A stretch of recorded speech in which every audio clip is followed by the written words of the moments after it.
Hello everyone, welcome to I कॉन्टा। स्वागत है आप सभी लोगों का। तारीख है आज 29 जून और काफ़ी इंपॉर्टेंट आपके लिए, क्योंकि ढेर सारे आपके देखिएगा करंट अफेयर्स से रिलेटेड पैसेज आ सकते हैं और उसके साथ साथ जो इम्पोर्टेंट एडिटोरियल्स हैं उस पर हम बात करेंगे और कौन कौन सी खबरें रही, इंपॉर्टेंट न्यूज़ रहा जो आपके लिए इम्पॉर्टेंट रोल प्ले करेगा। ठीक है, तो चलिए स्टार्ट किया जाए। तो सबसे पहले हम लोग देखने वाले हैं एडिटोरियल पोर्शन में से इम्पॉर्टेंट जो देखिए तो आपकी सोनिया गांधी जी का यहाँ पे क्या आया हुआ है, एडिटोरियल है जो उन्होंने काफ़ी कुछ यहाँ पे लिखा है, एक तरीके से गवर्नमेंट को क्रिटिसाइज़ भी किया है कि इनका कहना है कि प्रीचिंग कंसेंसस प्रोवोकिंग कन्फ्रंट्रेशन। कहने का तात्पर्य यही है कि बातें एक तरीके से देखा जाए तो कंसेंसस लेवल पे, बड़े लेवल पे बातें हो रही हैं, सबको एक साथ लेके काम किया जाएगा, हर तरीके से जनादेश जो आया है उसके आधार पे काम किया जाएगा, लेकिन कई सारी चीज़ें ऐसी नहीं हो रही हैं, वो दिक्कतें क्रिएट कर रही हैं। ठीक है, तो जो उन्होंने कहा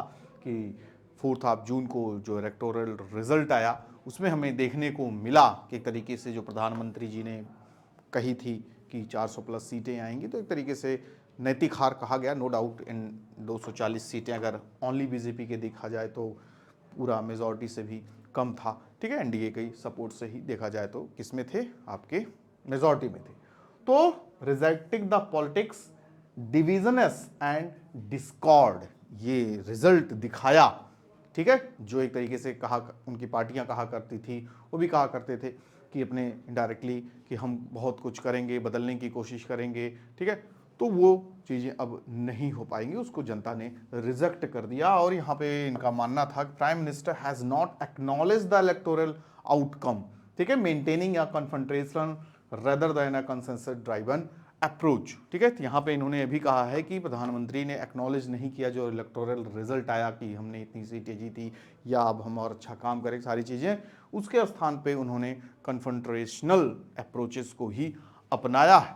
उसी के साथ साथ इंडिया ब्लॉक रिक्वेस्टेड, उसके बाद आप देखते हैं कि आपके क्या हुआ, शपथ समारोह वगैरह हुआ, सबने, मिनिस्टर्स ने, और आपका जब नया सेशन स्टार्ट हुआ सारे एमपीज़ ने शपथ वगैरह लिया, फिर आपका प्रोसेस शुरू हुआ कि कौन आपका क्या रहेगा, आपका जो main presiding officer, Lok Sabha speaker और डिप्टी स्पीकर। तो जो प्रथा के हिसाब से एक लोकसभा स्पीकर किस पार्टी से होगा, जो रूलिंग पार्टी होगी। ठीक है, फिर उसके बाद डिप्टी स्पीकर, तो उसके लिए भी यहाँ पे सहमति नहीं बन पा रही है। India block requested the deputy speaker position for the opposition which was denied by the government ने पूरी तरीके से डिनाइड कर दिया। ये पूरी तरीके से हाईलाइट करता है लैक ऑफ अकोमोडेशन। ठीक है, एक साथ रह के काम करना, अपोजिशन का भी बहुत बड़ा रोल होता है, क्रिटिकल एवेल्युएशन करना पॉलिसीज़ की, सरकार के कामों की, सरकार जो आपसे वादे किए हैं उसको ना पूरा करने की।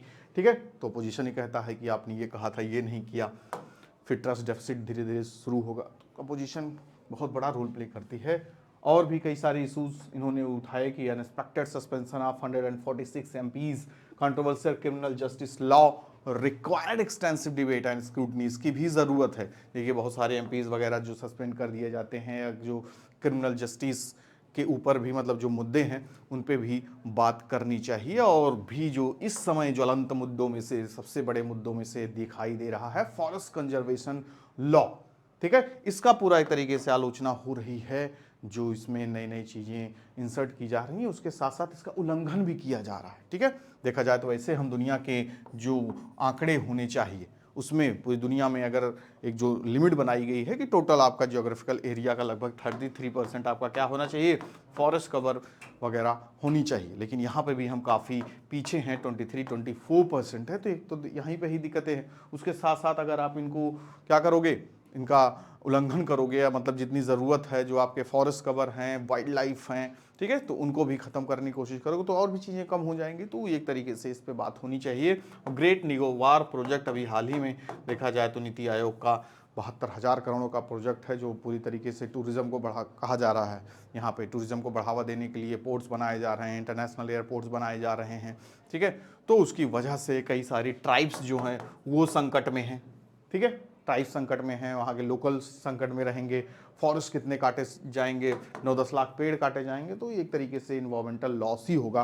तो उसकी भी यहाँ पे आलोचना की जा रही है। और इन्होंने क्या बोला, नीट स्कैंडल के बारे में भी बातें की। ठीक है, सरकार पहले कहा करती थी कि हर चीज़ ट्रांसपेरेंसी होगा, कोई घोटाला नहीं होगा, कुछ नहीं, सब पकड़े जाएंगे। लेकिन यहाँ पे देखिए नीट स्कैंडल जो हुआ है ये भी सरकार पे पूरी तरीके से सवाल उठाती है। बच्चों का प्रिपरेशन करना, फिर उसके बाद लाखों बच्चों को इससे देखा जाए तो दिक्कतें हुई। ठीक है, जो डिजर्विंग थे नंबर नहीं मिले, मिले भी तो किसी को बढ़ा चढ़ा के, बड़े बहुत सारा यहाँ पे। अब देखिए बैक टू बैक डेली आप न्यूज़पेपर में पढ़ते होंगे, वहाँ एक प्रिंसिपल पकड़ा गया, इस स्कूल का प्रिंसिपल पकड़ा गया, ऐसा आरोपी पकड़ा गया। तो ये सब छोटी छोटी मछलियाँ पकड़ी जा रही हैं। ठीक है, होता नहीं है कि सरकार ऐसे करती है, कुछ छोटे मोटे लोगों को गिरफ्तार कर ली, नीचे लोगों का, और ऊपर के लोग आराम से। तो गिरफ्तार करना है तो जो बड़ा फंदा पकड़िए जिसने असली में साजिशें रची, और ये बड़ा घोटाला ही है। ठीक है, इसके पीछे बहुत बड़ी साजिश है।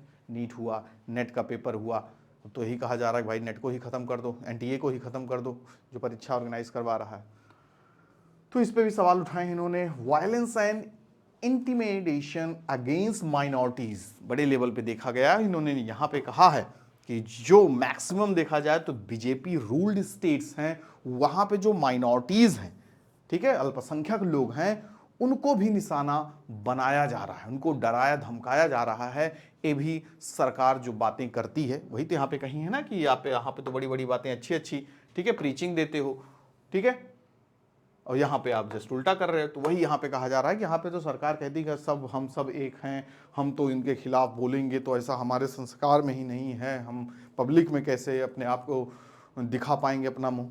और वहाँ उल्टा ही किया जा रहा है, माइनॉरिटीज़ के खिलाफ भी यहाँ पे बोला जा रहा है, उनको डराया धमकाया जा रहा है। तो ये भी गलत है। ठीक है, and the on going crisis अभी जो चल रहा है मणिपुर, अभी से नहीं, अब देखिए 1-2 साल आपका 2023 से ही वहाँ पे वायलेंस वगैरह हो रहे हैं, जिसकी वजह से कितनों को अपने जान से हाथ धोना पड़ा है, और उसके साथ साथ कितने पचासों हजार लाखों लोग डिस्प्लेसमेंट का भी शिकार हुए। ठीक है, तो इसकी वजह से पूरी तरीके से प्रधानमंत्री यहाँ पे फेल होते दिखाई दे रहे हैं सोशल हार्मनी एंड सिक्योरिटी के मुद्दे पर, शांति के मुद्दे पर। देखा पूरा रोज खबरें आती है, ये हो गया, वो हो गया, ये आपस में दोनों समुदाय टकरा गए, इनको मार दिया, ये जल गया, मतलब पूरा डेली का ये खबर आप नॉर्थ ईस्ट के बारे में सुनते होंगे, स्पेशली मणिपुर।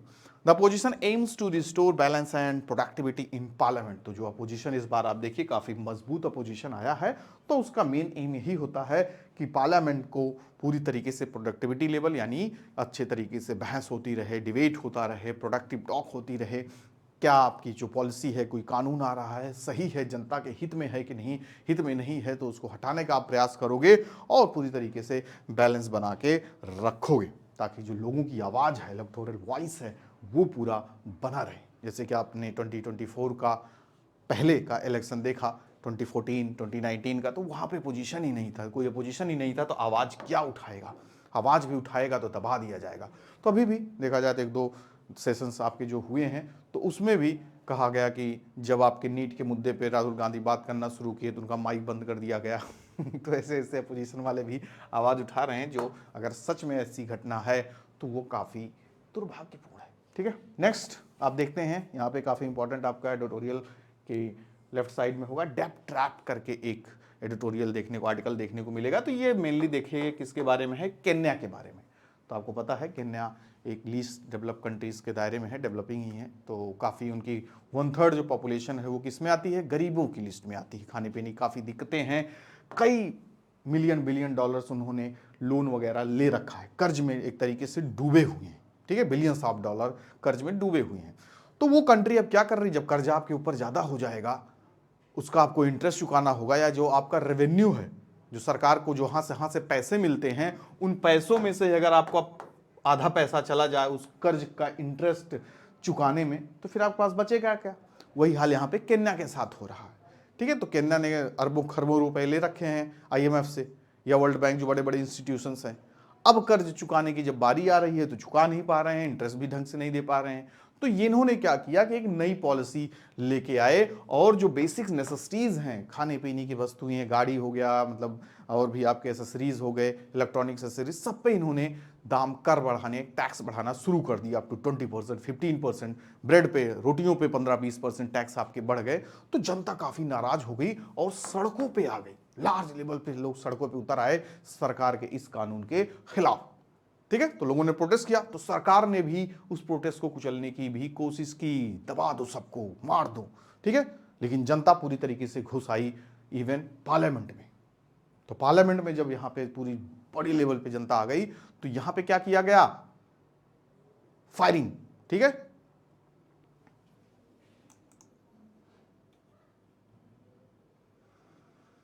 क्या हो गया, चलिए ठीक है। तो यहां पे क्या होता है कि जनता जब पार्लियामेंट में आ जाती है तो फायरिंग कर दी जाती है क्रश करने के लिए उस प्रोटेस्ट को। और यहां पे देखा जाए तो 22-25 लोग मारे जाते हैं, आम जनता के लोग मारे जाते हैं और सैकड़ों लोग घायल हो जाते हैं।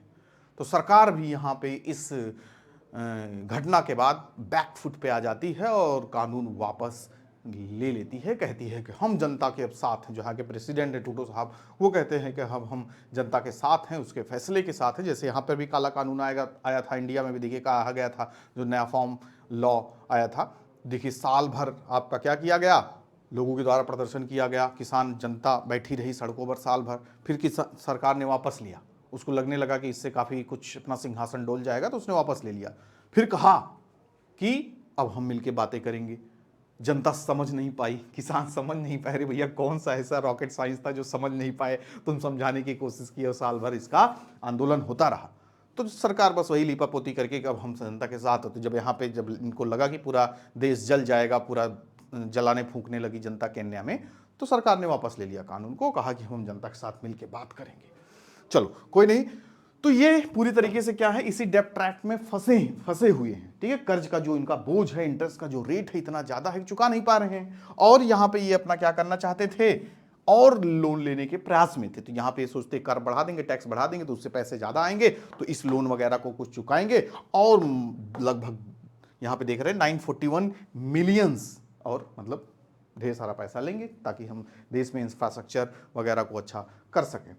तो ही government strategy was to stabilise this deaf rider financial situation through a third of the population. यहाँ पे वही डेटा वगैरह जो आपको बता दिया ना कि लगभग 1/3 यहाँ पे जनता भूखी ही इनकी रहती है और गरीबी से पूरी तरीके से जूझ रहा है। तो यहाँ पे भी बात की गई, जो मल्टी नेशनल लेवल के लेंडर्स हैं जो पैसे वगैरह दे रहे हैं, उनको भी कुछ सोचना चाहिए, कुछ रियायत वगैरह भी देना चाहिए, जैसे वर्ल्ड बैंक, IMF या बायलैटरल पार्टनर्स वगैरह जैसे चाइना वगैरह हैं।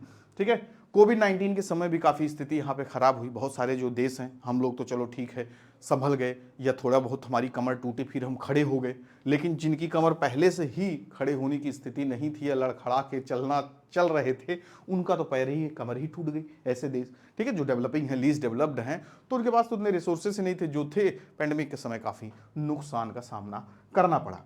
तो वही जो प्रेसिडेंट रूटो साहब हैं, जिन्होंने कानून वगैरह लाया, फिर वापस किया, प्रेसिडेंशियल फॉर्म ऑफ गवर्नमेंट है ना, तो वही सब कुछ होते हैं, वही गवर्नमेंट भी है, वही चीफ है। तो इन्होंने क्या किया है, इनको क्रिटिसाइज किया गया है for allowing IMF to dictate one sided policies. ठीक है, वन साइडेड पॉलिसीज थी, जनता के हित में था ही नहीं। तो इनको भी ध्यान रखना चाहिए public needs and creditors demand को लेके। फिर उसके बाद multinational and bilateral lenders should support डेप्ट लैडन अफ्रीकन कंट्रीज, यानी जो आपके बड़े बड़े इंस्टीट्यूशंस हैं। तो अफ्रीकन कंट्रीज ऑलमोस्ट देखा जाए तो सब बुरे दौर से ही गुजर रहे हैं, रिसोर्सेज को पूरी तरीके से यूटिलाइज नहीं हो पाता, अपॉर्चुनिटीज़ उतनी नहीं है, तो गरीबी से कई सारे देश सामना कर रहे हैं। तो जो आपके लेंडर्स हैं, सपोर्टर्स कंट्रीज़ हैं, बड़ी देशें हैं, तो उनको भी सहयोग करना चाहिए, ऐसी बात की गई है।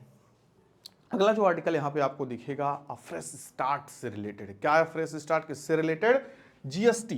अभी आपने देखा GST काउंसिल वगैरह बनाया गया ताकि चीज़ों को रिफॉर्म कर सकें, या जिससे देखा जाए तो जो आपके बिजनेसमैन्स हैं, टैक्स कलेक्शन है GST वगैरह का, तो इसमें काफ़ी सारे दिक्कतें आ रही थी। ठीक है, काफ़ी उसमें लूप होल्स का भी फ़ायदा लोग उठा रहे थे। तो उसको सही तरीके से, अच्छे तरीके से ड्राइवर फीस में लाने के लिए क्या किया गया, नया GST काउंसिल वगैरह बनाया गया। ठीक है, तो आफ्टर 9 मंथ, तो यहाँ पे क्या हुई, बैठक हुई जो जीएसटी काउंसिल की, और उसमें उन सारी चीज़ों को क्लेरिफाई किया गया और जो उसके प्रोसीजरल चेंजेस होने वाले हैं उनको भी सिंप्लीफाई करने की कोशिश की गई। और यहाँ पे काउंसिल ने उन सारी चीज़ों को रिजॉल्व किया और कहा कि फिर हम अगस्त में एक बैठक करेंगे और भी कई सारी चीज़ों को सही करने की कोशिश करेंगे।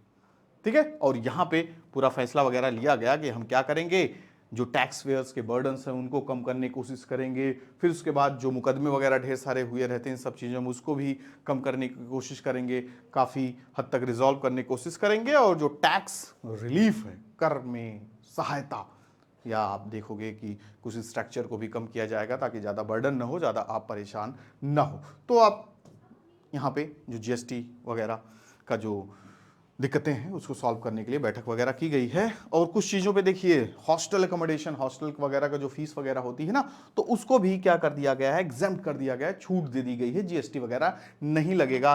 20,000 तक का अगर आप रेंट वगैरह देते हैं। और जो रेलवे सर्विसेज में हम लोग जीएसटी दिया करते थे उसको भी अब खत्म कर दिया गया है ना, कि देखिए कोई भी सामान खरीदना, कुछ भी करना, हर चीज़ में जीएसटी लगा के, ठीक है, आपसे पैसे लिए जाते थे, तो अब वो भी खत्म कर दिया गया है। तो एक तरीके से रिलैक्सेशन ही है थोड़ा बहुत आम जनता के लिए। और यूनिफॉर्म जीएसटी रेट रख दिया गया है, 12% अप्रूव किया गया है। कार्टून्स, मिल्क कैंस या सोलर कुकर वगैरह अगर हम परचेज करते हैं तो सबको 12% ही आपको क्या होगा, देना होगा। और मार्च 2025 तक जो ड्यूज वगैरह है फर्स्ट 3 ईयर्स के अगर कोई दे देता है तो उसमें भी क्लियरेंस वगैरह आपको किया जाएगा, इंटरेस्ट एंड पेनल्टीज वगैरह, ठीक है, वो खत्म कर दी जाएगी अगर आप 2022-25 तक मार्च तक जमा कर देते हैं। Pre deposit for filing appeals have been lowered, ठीक है, and new form for the correcting errors in the past returns was approved, ठीक है।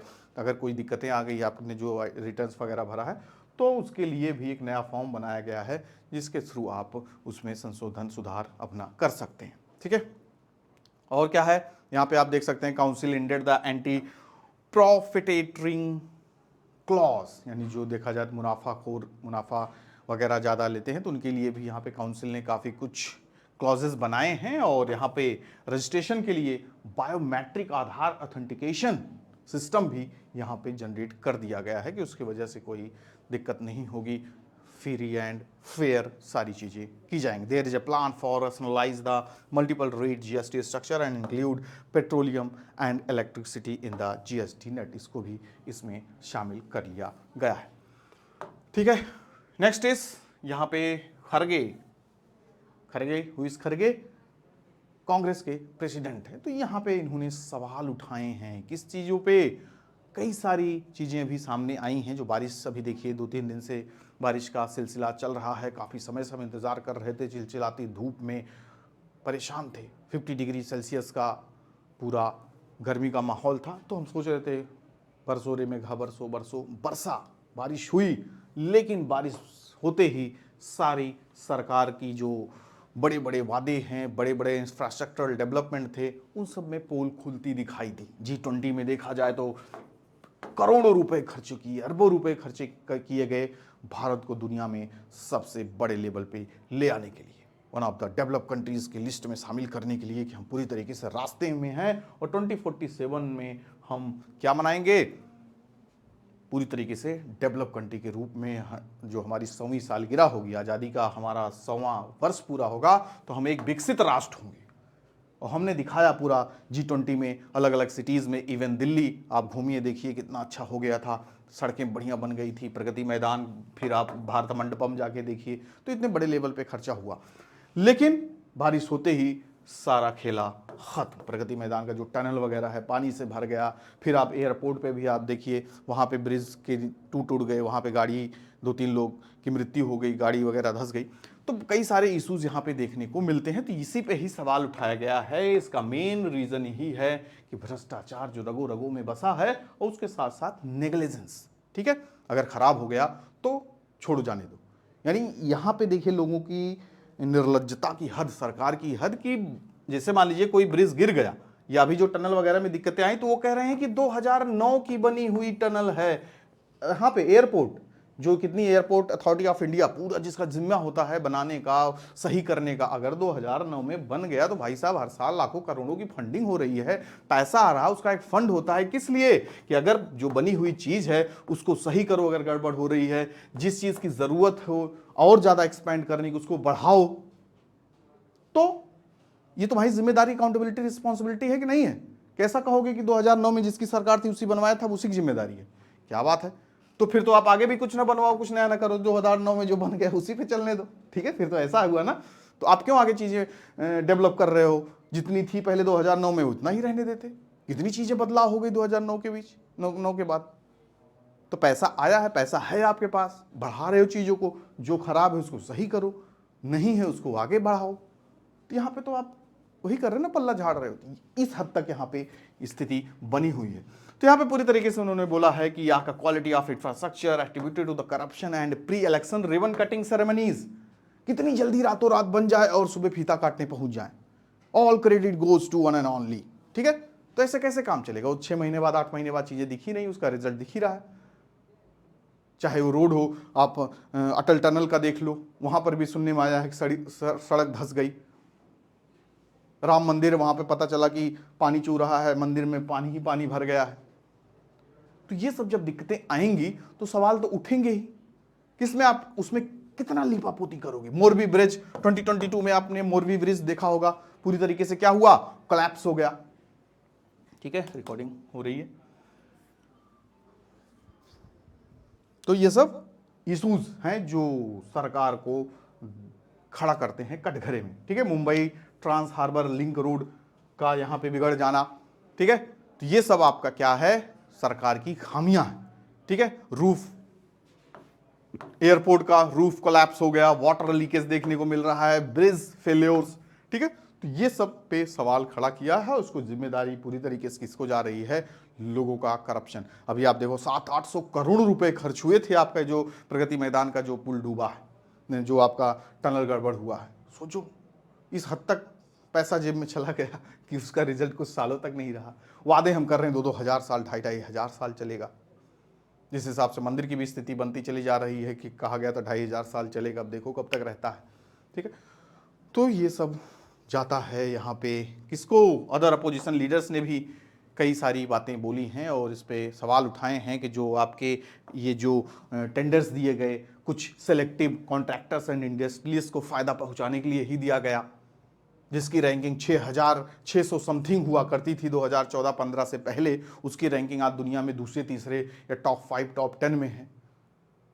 कितना विकास कर लिया 10 सालों में। उसी रेशियो में सबको करना था ना। अगर इतना ही ज़्यादा मेहनत, कौन नहीं मेहनत कर रहा है? हर एक इंडस्ट्रियलिस्ट मेहनत कर रहा है, हर एक बिजनेसमैन मेहनत कर रहा है। तो उसी तरीके से करोड़ों अरबों कमाना था, सबको मेहनत करना था, सब उतनी मेहनत किए होंगे। तो यहाँ पे सवाल खड़े करते हैं, तो इसी को यहाँ पे क्रिटिसाइज किया गया है। Next is make world governance more effective and balance. जो चाइना के प्रेसिडेंट साहब हैं, जिपिंग साहब, तो उन्होंने ग्लोबल साउथ के जो नेशंस वगैरह हैं उनसे काफ़ी ज़्यादा आग्रह किया है और यहाँ पे बोला है कि एक्टिवली पार्टिसिपेट होना चाहिए in the reforming the global governance system to make it more balanced and effective. ठीक है, काफ़ी संतुलित होना चाहिए, इफेक्टिव होना चाहिए, म्यूचुअल कॉपरेशन होना चाहिए। ठीक है, 5 E's का इन्होंने प्रिंसिपल्स की बात किया है। द 5 प्रिंसिपल ऑफ पीसफुल को एग्जिस्टेंस आर कौन कौन से? म्यूचुअल रिस्पेक्ट फॉर सोवरेनिटी, आपस में हमें एक दूसरे का म्यूचुअल रिस्पेक्ट होना चाहिए। सोवरेनिटी के हिसाब से भी एक दूसरे के इंटरनल इंटरफेरेंस नहीं करेंगे इंटरनल मुद्दों पे।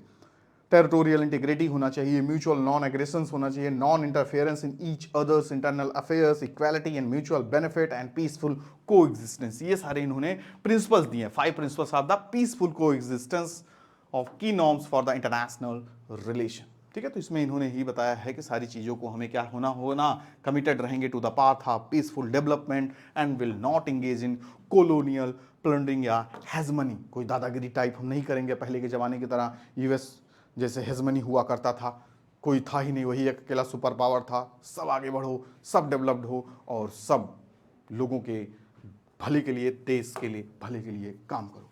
ठीक है, तो यही इनका यहाँ पे था। Global south should enhance its role promoting human progress and work towards a shared future of mankind, आगे बढ़ते रहना है और मानव जाति के विकास के लिए हमें प्रोग्रेस करते जाना है और काम करते जाना है। और क्या इन्होंने एम्फेसाइज किया, importance of global south being a force for peace and often development, advocating for south south and north south corporation.